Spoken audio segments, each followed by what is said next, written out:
দেখুন, এই মহিলাটার কাছে উনি আঙ্গুল দিয়ে 1 টাকা বা $1 এরকম কিছু চেয়েছে।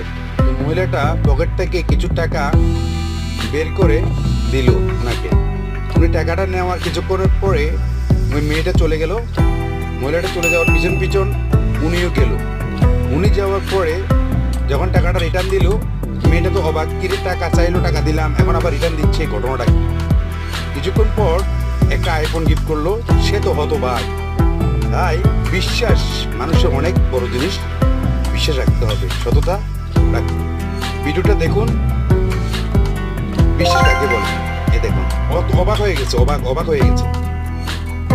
এই জীবনে কল্পনা করতে পারে না যে আইফোন পাবে সে। ও মাই গড, অসাধারণ একটা মুহূর্ত, কি খুশি, কি আনন্দ। এই বিশ্বাসের মর্যাদা এরকমই হয়, সততার পুরস্কার এমনই হয়।